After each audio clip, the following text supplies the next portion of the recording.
Ceci est un livre audio autogénéré par Google. Introduction. Arnaud Martin. Les 3 dernières décennies ont été marquées par une profonde transformation du droit constitutionnel latino-américain, qui s'est traduite par 2 phénomènes opposés aux effets convergents. D'une part, un nombre non négligeable d'États soit se sont dotés d'une nouvelle constitution, soit ont profondément réformé la constitution en vigueur afin de mieux asseoir sur le plan institutionnel la démocratie libérale restaurée à la fin des années 80 et au début des années 90 au cours de ce que Samuel Huntington a appelé la 3e vague de démocratisation. Ce fut notamment le cas du Brésil en 1988, de la Colombie en 1991, du Paraguay en 1992, du Pérou en 1993, de l'Argentine en 1995, de l'Équateur en 1998 et du Chili en 2005. D'autre part, 3 États ont adopté une nouvelle constitution qui visait moins à conforter la démocratie libérale qu'à opérer une rupture plus ou moins radicale avec l'ordre idéologique et politique libéral dominant, dans le souci de répondre plus efficacement aux graves problèmes de pauvreté que connaît le sous-continent et aux conséquences délétères sur les régimes démocratiques que peuvent avoir les inégalités et l'exclusion. Le Venezuela en 1999, l'Équateur en 2008 et la Bolivie en 2009 se sont ainsi écartés de l'orthodoxie libérale pour se tourner vers le socialisme. Ces 2 pratiques du pouvoir constituant étaient juridiquement et idéologiquement très différentes. La première, d'inspiration libérale, cherchait à moderniser les institutions politiques, à assurer un meilleur équilibre ou un moindre déséquilibre entre les pouvoirs et à mieux garantir les droits de l'homme. La seconde, d'inspiration socialiste, visait à instaurer un régime plus efficace sur le plan institutionnel, avec un renforcement des compétences du pouvoir exécutif et un affaiblissement de celles du pouvoir judiciaire et la reconnaissance ou une meilleure protection d'un certain nombre de droits économiques, sociaux et culturels, notamment pour mieux prendre en compte la diversité sociétale des pays concernés. Ainsi, à partir du début des années 90, l'Amérique latine a pris ses distances vis-à-vis du modèle états-unien qui fut longtemps une source d'inspiration pour les constituants de la région. Jusqu'alors, la stabilité de la Constitution de 1787 et du système politique nord-américain les avait conduits à considérer le régime des États-Unis comme un modèle à suivre, oubliant que les dispositions constitutionnelles ne sont pas importables ex abrupto et ne conviennent pas à tout pays ou à toutes les populations. Diverses raisons de ce reflux de l'influence du constitutionnalisme états-unien en Amérique latine ont pu être avancées. La fin de la guerre froide conduisait à ne plus considérer l'œuvre des constituants latino-américains comme représentant un risque de voir l'URSS avancer ses pions dans la région. Quant aux États-Unis, ils ont cessé de faire rêver les démocrates, décrédibilisés par certaines pratiques peu conformes aux valeurs qu'ils étaient censés défendre. Ingérence dans les affaires intérieures de certains pays, soutien à certains régimes autoritaires, poids politique de grands groupes industriels avec l'aval de Washington, etc. En outre, la prise en compte des particularités de la culture politique, des spécificités des sociétés et des enseignements de l'histoire de l'Amérique latine, populisme, caudillisme, rôle politique de l'armée, place des minorités indigènes dans la société, enjeux environnementaux, etc., ont conduit les constituants à faire des choix qui dans d'autres régions du monde, notamment en Europe, auraient inévitablement conduit à une grave inefficacité, voire à un blocage, des institutions, si ce n'est un effondrement du régime démocratique. L'étude des pratiques constitutionnelles de l'Amérique latine confirme ainsi que les modèles constitutionnels classiques, la séparation des pouvoirs, les critères d'appréciation de l'efficacité des régimes politiques, etc., sont difficilement transposables et que les décalages entre la théorie et la pratique rendent, non seulement vaine toute démarche tendant à inspirer des expériences de pays étrangers, mais arbitraire toute tentative de prévision des chances de réussite des institutions politiques mises en place dans les nouvelles démocraties. Souvent, le choix de la méthode qui préside à l'élaboration des nouvelles constitutions ou à la révision des constitutions existantes a de fortes implications sur la réussite ou l'échec des processus constituants. En outre, le droit constitutionnel est inévitablement perméable à des tendances dominantes de la doctrine, variables selon les époques. L'attachement au régime parlementaire, l'instauration de mécanismes du parlementarisme rationalisé, la définition et la défense des droits fondamentaux, le développement de la justice constitutionnelle, etc., sont autant d'avancées significatives dans le sens d'un renforcement de l'efficacité des institutions politiques et de l'autorité de la norme constitutionnelle. Ils sont aussi des priorités des constituants qui varient plus selon les époques que selon les priorités pratiques. Ainsi en est-il de l'Amérique latine et des pratiques constituantes des 2 dernières décennies. C'est ainsi que le NE accent aigu au constitutionnalisme est très influent en Amérique latine. Les auteurs latino-américains sont nombreux à défendre et à diffuser cette doctrine. Pour autant, le NE accent aigu au constitutionnalisme fait l'objet de critiques récurrentes tenant essentiellement, selon ses détracteurs, à la diversité des interprétations et des pratiques qu'autorise sa relative imprécision. Comme le montrent Laura Clerico et Federico de Fazio, dans leur contribution, le concept de constitutionnalisme méthodologique présente une certaine ambiguïté liée à l'imprécision des 2 termes accolés.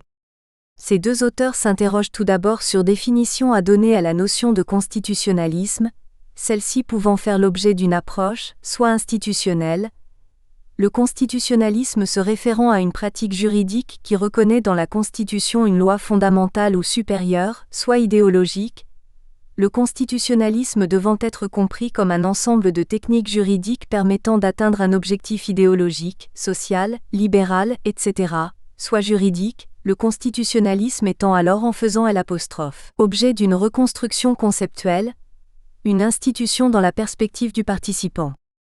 Laura Clerico et Federico de Fazio retiennent finalement cette 3e approche, et ils appréhendent le constitutionnalisme comme une théorie de l'argumentation juridique. Ils défendent ainsi l'hypothèse selon laquelle le constitutionnalisme méthodologique aurait pour but la reconstruction de règles rationnelles de l'argumentation juridique fondées sur des normes constitutionnelles. Ils soulignent le fait que les normes constitutionnelles sont largement indéterminées, tout en estimant que cela ne nuit pas à la rationalité de l'argumentation juridique fondée sur elles, rationalité dont la théorie juridique peut rendre compte. C'est ainsi qu'après une présentation des règles de l'interprétation constitutionnelle, les auteurs étudient les règles de l'argumentation qui structurent le contrôle de proportionnalité, partant du principe qu'une théorie constitutionnaliste méthodologique ne peut exister sans rationalité de l'argumentation constitutionnelle. Dans sa contribution, Jorge Alexander Portocarrero Quispe se montre plus réservé à l'égard du NE accent aigu au constitutionnalisme, qu'il apparente au golem, cette créature de l'imaginaire hébraïque dépourvue de volonté propre, supposée agir conformément à des instructions écrites, mais se retrouvant parfois hors de contrôle et causant aux Juifs des catastrophes dont elle était censée les protéger.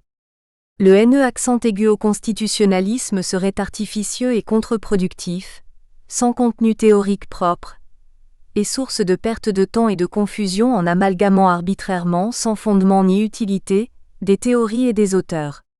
Il viserait ainsi à créer une théorie du droit, soit pour défendre la théorie de la Constitution, soit pour la critiquer.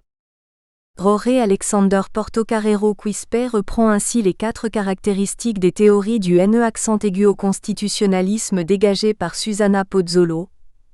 La reconnaissance et la distinction des règles et des principes qui constituent 2 types de normes, le choix de la pondération comme standard méthodologique pour l'interprétation des normes ayant le caractère de principe, l'affirmation de la constitutionnalisation du système juridique grâce à effet de rayonnement des droits fondamentaux, et la défense du renforcement du juge constitutionnel face à l'affaiblissement du législateur démocratique.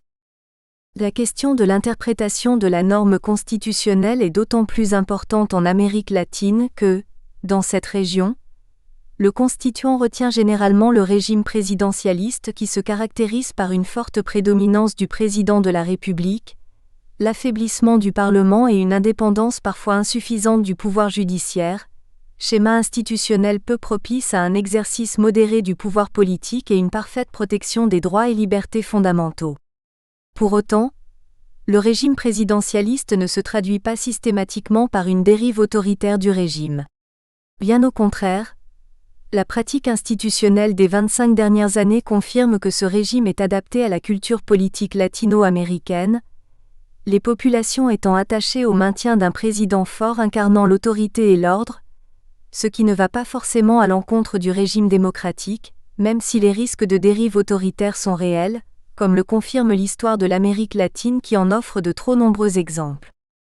Ainsi, depuis son accession à l'indépendance en 1810, le Chili connaît une tradition constitutionnelle présidentialiste très marquée qui se traduit par un fort déséquilibre des pouvoirs au profit du président de la République et un empiètement important du pouvoir exécutif sur les pouvoirs législatifs et judiciaires, alors même que le constituant a fait, en théorie, le choix du régime présidentiel, lequel se définit par une séparation stricte des pouvoirs. Ce déséquilibre institutionnel induit par la remise en cause du principe de séparation stricte des pouvoirs, auquel Andrés Bordalí Salamanca et Felipe Pader Pader consacrent leur contribution, constitue, selon ses auteurs, une anomalie du système constitutionnel chilien.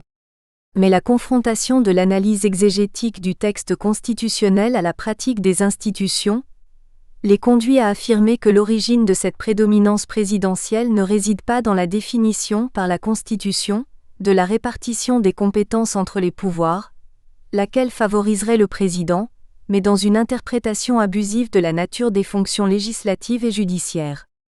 Cela se traduit par une asymétrie d'autorité entre les pouvoirs. Le président, particulièrement puissant, impose sa volonté au Congrès qui lui est subordonné et qui ne peut exercer ni une fonction législative autonome, ni une fonction de contrôle effective. En outre, et cela peut sembler particulièrement préoccupant pour l'état de droit, voire pour l'avenir du régime démocratique chilien, le président a un pouvoir d'influence important sur le pouvoir judiciaire, celui-ci intervenant, tant dans la nomination et la démission des magistrats que dans l'activité juridictionnelle. Ainsi, alors même que la Constitution, dans son article 76, confère l'exclusivité de la fonction judiciaire aux magistrats, diverses dispositions constitutionnelles permettent au président de s'immiscer dans la fonction juridictionnelle. Or, l'indépendance de la magistrature, tant sur le plan statutaire que sur le plan fonctionnel, est une garantie de l'impartialité des juges et de la neutralité politique des décisions qu'ils rendent. À l'inverse, l'immission du pouvoir exécutif dans la fonction juridictionnelle peut faire craindre une politisation de celle-ci, ouvrant la porte à tous les abus qui sont généralement l'apanage des régimes autoritaires. Ainsi, comme le notent Andrés Bordalí Salamanca et Felipe Pader Pader, le régime présidentialiste chilien s'écarte sensiblement du modèle classique du régime présidentiel, et cela conduit à s'interroger sur l'avenir de la démocratie chilienne, celle-ci dépendant très largement, voire excessivement, de l'idée que se fait le président de sa fonction. La Constitution chilienne donne une grande latitude au président pour définir celle-ci. L'article 24 énonce en effet que son autorité s'étend à tout ce qui a pour objet la conservation de l'ordre public sur le plan intérieur et la sécurité externe de la République, conformément à la Constitution et aux lois. Cela semble bien insuffisant pour limiter les risques de dérive autoritaire. Et lorsque la nature d'un régime politique dépend moins du texte constitutionnel que de l'interprétation qui peut en être faite, et que la consolidation démocratique est encore fragile, un tel risque de confusion des pouvoirs peut légitimement susciter des craintes de voir ressurgir un passé relativement récent.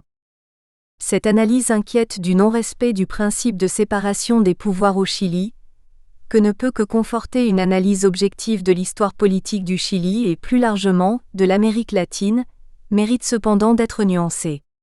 Tel est l'objectif d'Andrea Luca Garín, qui, dans sa contribution sur les particularités du principe de séparation des pouvoirs dans le système constitutionnel chilien, souligne très justement que le principe de séparation des pouvoirs est susceptible de faire l'objet d'interprétations et d'applications diverses selon les époques, les sociétés, les cultures, etc.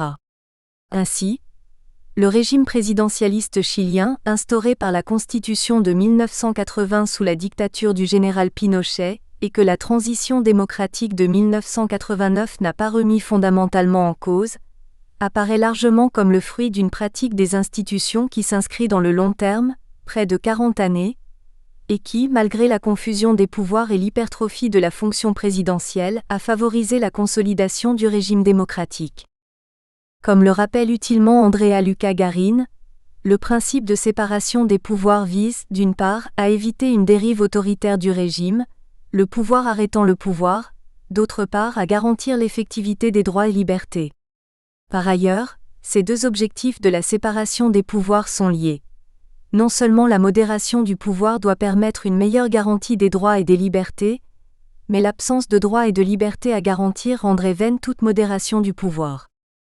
Cette approche de la complémentarité du principe de séparation des pouvoirs et de la garantie des droits et libertés est particulièrement importante pour comprendre la place fondamentale qu'occupe la justice constitutionnelle dans un État démocratique de droit. Certes, la protection des droits et libertés fondamentaux peut être assurée par les juridictions ordinaires, mais l'existence d'une juridiction constitutionnelle permet de développer un contrôle concentré de constitutionnalité et donc d'avoir une définition et une interprétation unique des droits et libertés fondamentaux, ce que ne garantit pas un contrôle diffus. La séparation des pouvoirs est donc au cœur de la question de la stabilité de la démocratie libérale. Non seulement elle limite l'autorité du pouvoir politique, mais elle permet une protection effective des droits et libertés fondamentaux. Or, le principe de séparation des pouvoirs peut faire l'objet d'interprétations et d'applications dépendant du contexte socioculturel, lequel est susceptible d'évoluer. Doit-on donc en conclure que l'effectivité de la protection des droits et libertés fondamentaux est à la merci d'un changement du contexte socioculturel, puisque celle-ci peut conduire à une évolution de l'interprétation du principe de la séparation des pouvoirs, et donc des rapports entre les pouvoirs ? À cette question, il convient d'apporter une réponse nuancée. Comme le note très justement Andrea Luca Garin, il convient de replacer le principe de séparation des pouvoirs dans une perspective globale, qui prend en compte la réalité normative et institutionnelle éminemment plus complexe que celle exposée par Montesquieu dans De l'esprit des lois. On ne peut plus au XXIe siècle se contenter d'appréhender les pouvoirs exécutifs, législatifs et judiciaires.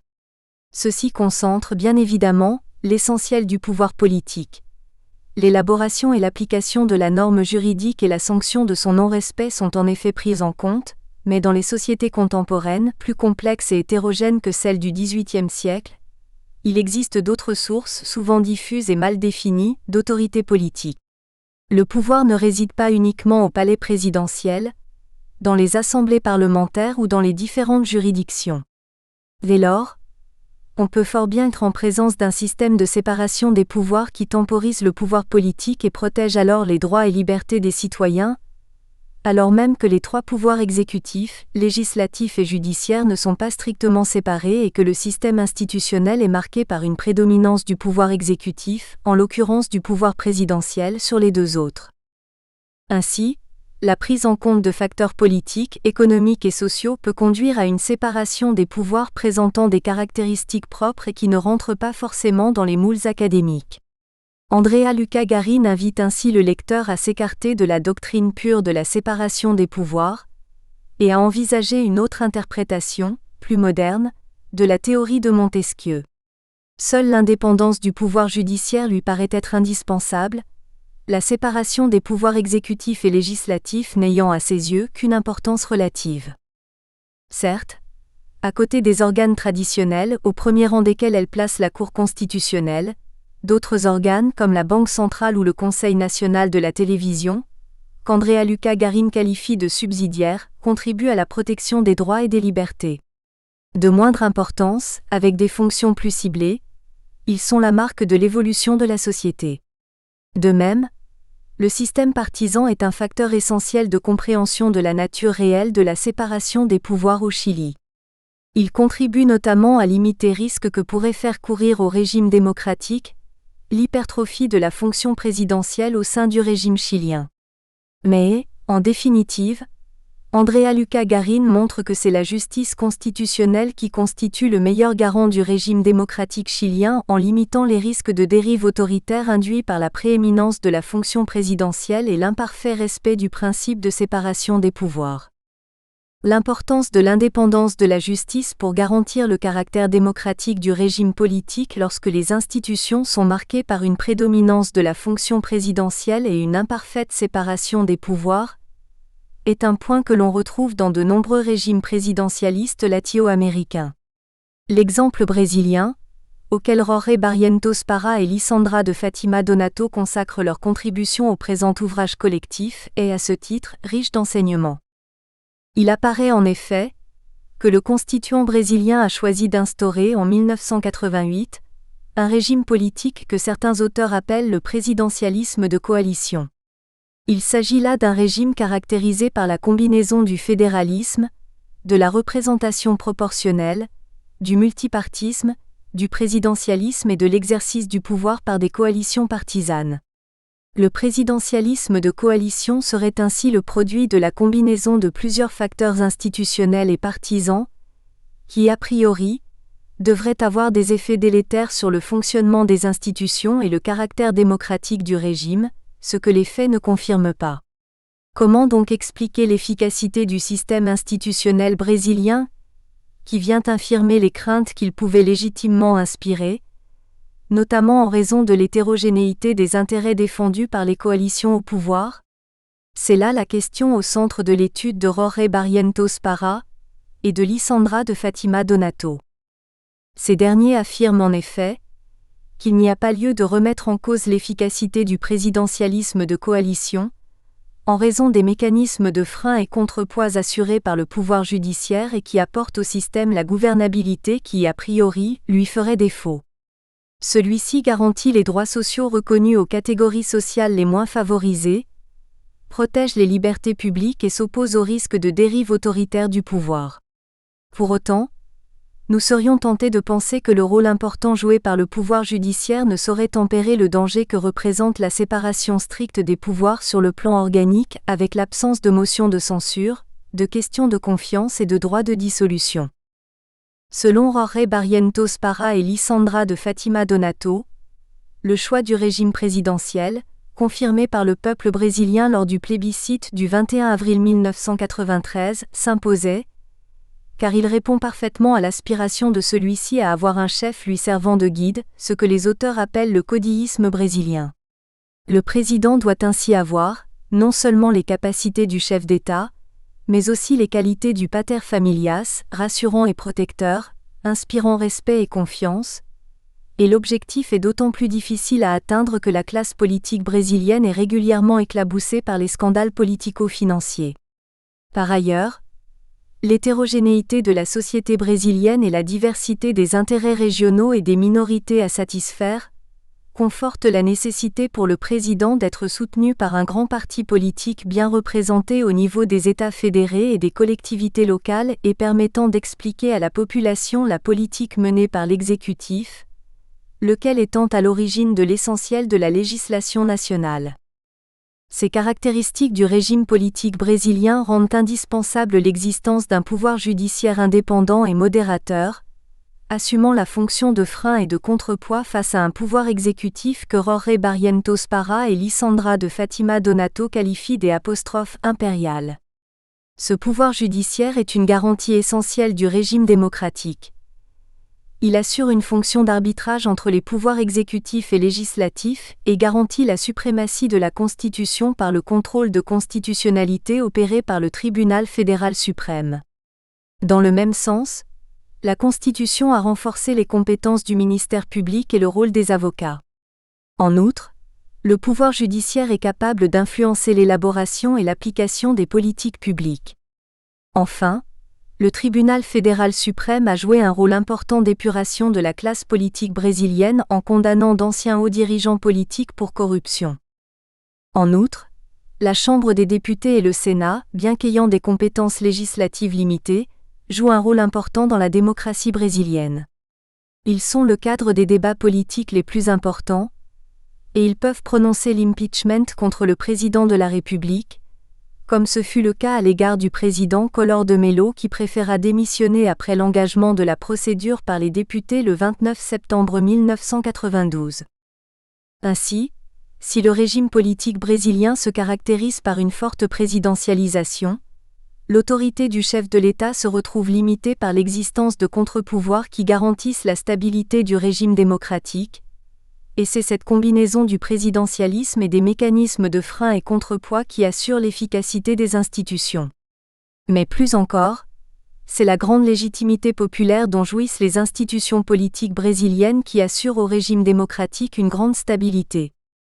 Il se trouve en effet que la Constitution brésilienne a été adoptée à la suite d'un processus constituant dans lequel le peuple a été invité à jouer un rôle extrêmement important.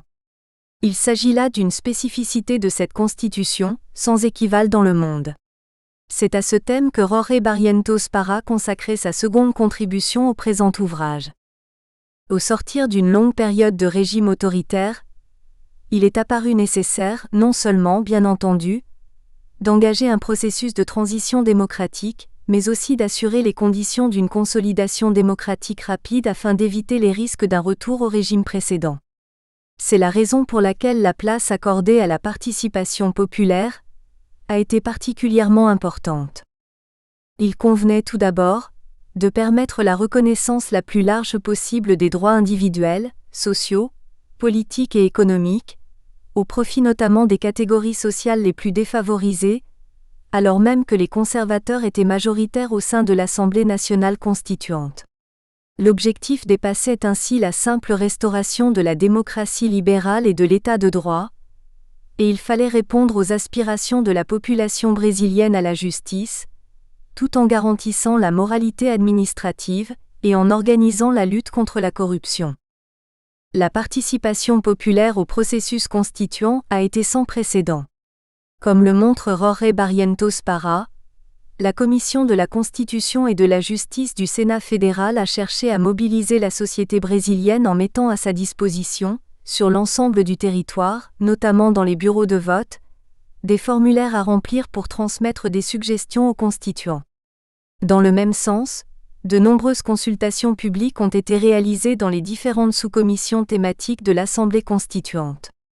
Enfin, de nombreuses propositions populaires d'amendements ont été transmises à ladite Assemblée, enrichissant le débat constituant et permettant de nombreuses avancées, notamment en ce qui concerne les droits sociaux, le contrôle populaire des dépenses publiques, ou encore la démocratisation de la gestion de la santé, de l'éducation et de la culture. Il apparaît ainsi, notamment au regard de la pratique institutionnelle et politique brésilienne des 3 dernières décennies, que les chances de réussite de la consolidation démocratique dépendent largement des conditions d'élaboration du texte constitutionnel, et qu'une large participation de la population est un gage de légitimité démocratique des nouvelles institutions, de satisfaction des aspirations du peuple et par conséquent, de stabilité du régime démocratique. Le concept DECONSTITUTIONNALISM, méthodologique. Laura Clerico. Federico de Fazio. Dans la présente contribution, nous souhaitons défendre la thèse selon laquelle le concept de constitutionnalisme méthodologique permet d'englober toutes les théories juridiques qui constituent un cas particulier de la théorie constitutionnelle, en cherchant à reconstruire des règles rationnelles de l'argumentation juridique fondée sur des normes constitutionnelles.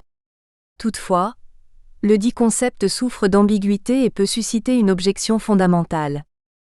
Les ambiguïtés sont liées au fait que l'on doit définir ce que l'on entend par constitutionnalisme, et par méthodologie.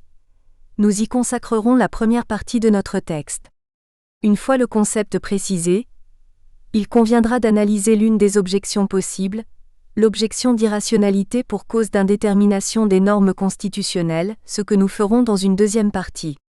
La réponse faite à cette objection soutient que le fait que la majorité des normes constitutionnelles soit indéterminée n'a pas pour conséquence que l'argumentation sur leur fondement soit irrationnelle, ni qu'il soit impossible de reconstruire une théorie juridique qui rende compte de telles pratiques du point de vue du participant, et cela en raison du fait qu'il peut être démontré que les fondements juridiques des pratiques constitutionnelles sont déterminés par les règles de l'argumentation juridique rationnelle. Cet argument sera présenté lorsque nous évoquerons les règles rationnelles de l'interprétation constitutionnelle, ce que nous verrons en troisième partie. Nous espérons que vous avez apprécié cet aperçu. Pour continuer à écouter ce livre audio sur Google Play Livres, utilisez le lien dans la description de la vidéo.